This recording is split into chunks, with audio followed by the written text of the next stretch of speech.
Between the Lines is our brand new segment that we're trying to put together that talks about everything that happened on the field. We're going to talk about a lot of off-the-field stuff and some things there, but we want to talk about some performances and some stuff that actually happened on the field. The first one takes us to the NBA, where we'll be talking a little bit about Lonzo Ball and his first triple-double. He is the youngest player in the history of the NBA to achieve a triple-double. It felt quiet.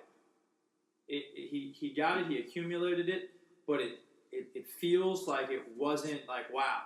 Yeah, honestly, his dad may be a big mouth. He's a quiet guy in terms of, like, on the field. He doesn't talk much, and I actually really liked what he said after the game. He was like, listen, this doesn't mean anything, we lost. And for me, that's like that's humble. I mean, I know that's what you're told to say, but that was the first thing that came out of his mouth. Nothing, no questions asked, didn't mention one thing about his triple-double. It was, hey, we lost the game, and that's what matters here. So for him to do that, I mean, that shows he's really a good teammate, and, that his father really isn't that much of an influence on him, in terms of his personality-wise. But, I mean, it was kind of quiet. Social media wasn't very quiet, of course. That's how social media is. He took LeBron by a couple of days. So, I mean, it was a great performance. But how do you compare it to LeBron's? To think that he achieved it at a younger age than LeBron, do we think that's a function of him being that good of a player, being on the track of being a LeBron-type player? Or is it more just the circumstance and what he needs to do? Because he doesn't really score. I mean, if you guys have watched him take his jump shots, it's funky. He's got a funky shot. And scoring points is going to be the thing that he has the biggest difficulty with. And he's contributing in other ways because he's a good passer. He's been a great passer when he was at UCLA. He looked great there. He's come into the league. He has some people there who can score around him. Kuzma can score. Ingram is a good player that's underrated. You have a Brook Lopez who has the ability to get him easy buckets in the paint. Is this something that we should expect of Ball as a player, or do we think it just was an anomaly?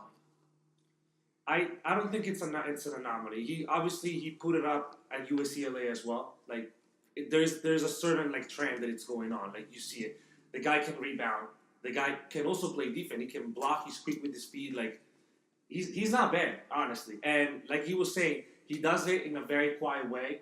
Like you don't notice, and then you look at the stat sheet at the end, and he's like, oh wow, that's a triple-double, Yeah. And to me, what it really stands out about Lonzo is passing. Like literally, his passing skills are amazing. And he finds the teammates, and it can be in open court, it can be, in a fast break point, and or simply on a nice pick and roll. It just finds. So I think we'll see more from Lonzo, and if he can work on the shot, which I think is the biggest problem right now, that is shooting very low percentages.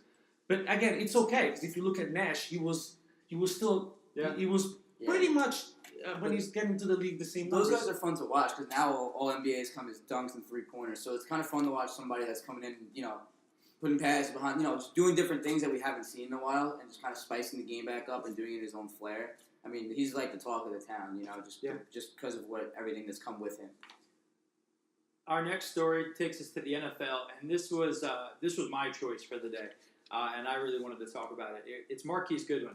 Marquise is a very interesting player in the NFL.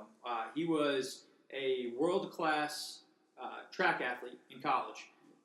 Has tried to convert those skills to the NFL, and he's had some amazing, huge breakout plays, and he switched from the Buffalo Bills over to the 49ers this year. And sadly, the other day, he lost his newborn son. He was asked by his wife to go out and play, to play in the game. And he had only one catch in the game, but it was for 83 yards and a touchdown. Mm-hmm. And you watch him get into the end zone and just collapse to the ground.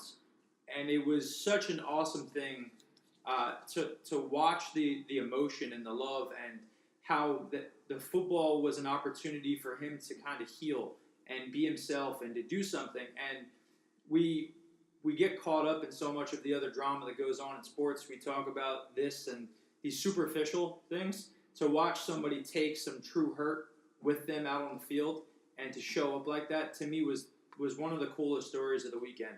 And Marquis Goodwin, man, awesome, and we feel for him and we feel for his family. But amazing play. There's so many things in sports like that. This is a quick little. I remember Lorenzen on the Reds pitcher, right? Lost his father. First plate appearance, first pitch he saw, home run. Yeah. Like a pitcher, first career home run. You know, come on, like stuff like that. Is just, this is why sports is what it is. It's part of your it's lifestyle. A healing, even for people, even for fans that are watching. You know, someone's relating to Marquis Goodwin, and maybe they lost somebody close to them that day or that weekend, and to see somebody overcome it. They watch right. Him, it makes it so that you feel like, hey, I can overcome it. There's hope. There's always hope. And that's what sports is cool. And so, that one means more, you know, than anything else. Yeah, absolutely. On a lighter note, inside the NFL, player of the week and huge thing, another former Buffalo Bill, Robert Woods, 8 catches, 171 yards, and 2 touchdowns. Robert Woods is on pace to have a near Pro Bowl year, after being a second option for the Buffalo Bills for years behind Sammy Watkins. They're both now Rams. The Rams are putting up crazy points every week, and Robert Woods has been a big reason why. They talk about some of the, Cooper Kupp, you talk about Sammy Watkins, you talk about Gurley. Well, Robert Woods is being forgotten, and when you look at his stats, he might be having the biggest season of any offensive player not named Goff on the Rams. Yeah. What do you guys think of that this week? I mean, it's interesting to see somebody, again, like a second option that's coming up, and it's all about opportunity, you know? Yeah.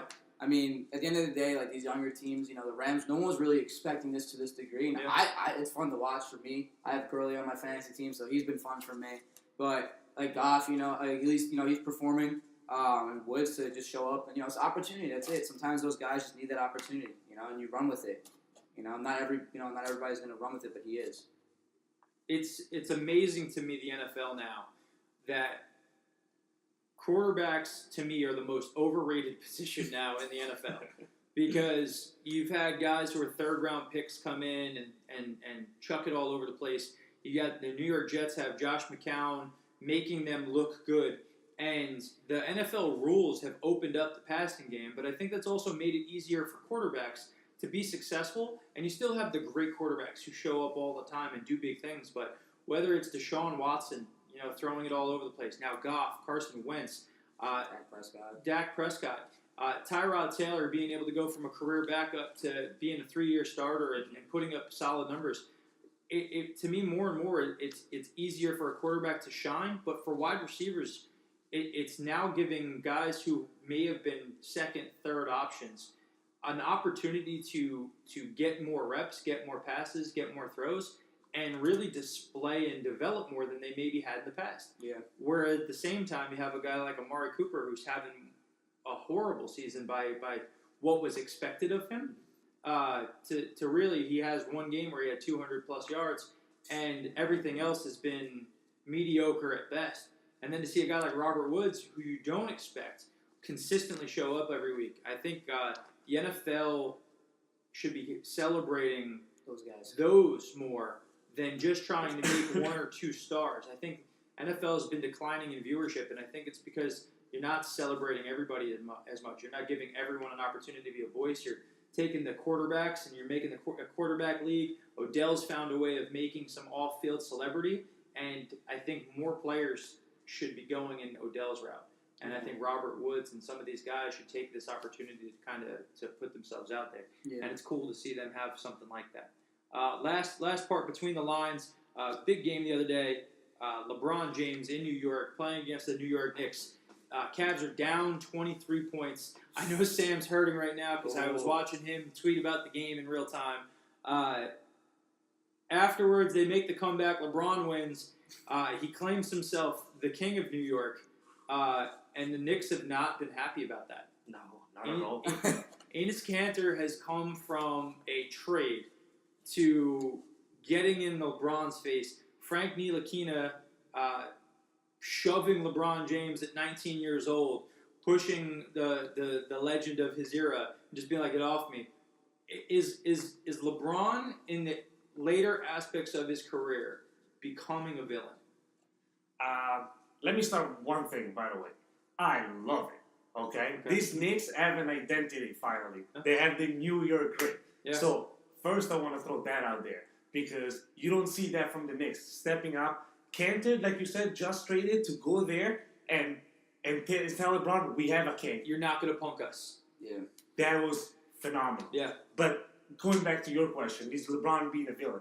I think there's a little bit of saltiness over there, especially with Phil Jackson. What is going on? Tons of saltiness that he's not letting go. I mean, Phil Jackson's not even on the team, and he's talking about Ntilikina and saying, hey, they should have drafted Dennis Smith Jr.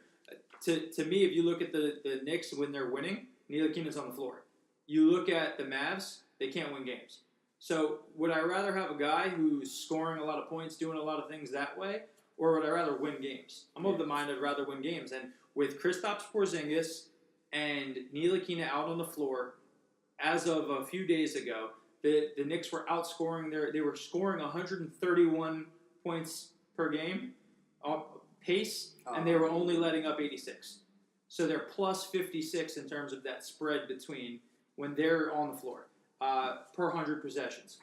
How do the Knicks not play a guy like that when he's doing that? And LeBron to come out and say it again, it's showing his heart. You know, he's a little too opened up. He's on social media talking about his feelings and these things, and he's worried about what everybody's saying about him, and he's not just being great anymore. Yeah, to me, it's like he's almost gotten to... Well, to me, it's like he doesn't really care anymore, too. He's done so much that he's just like, listen, I'm going to be a scout and tell people how to draft, and I'm just going to... Like, I don't really think he cares anymore. He's done so much that he's just kind of like, I'm just going to do what I want and have my personality out there, and that may just be his personality, and, you know, it is what it is. I don't think he cares. I just don't think he cares. He's so great that there's nothing that can...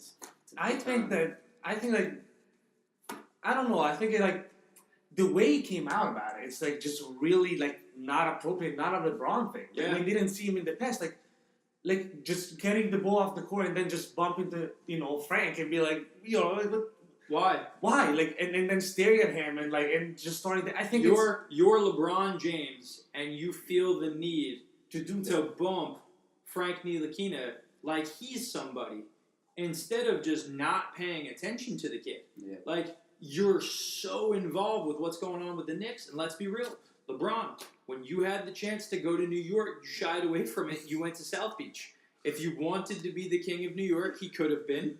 He went away from it because the pressure was too big.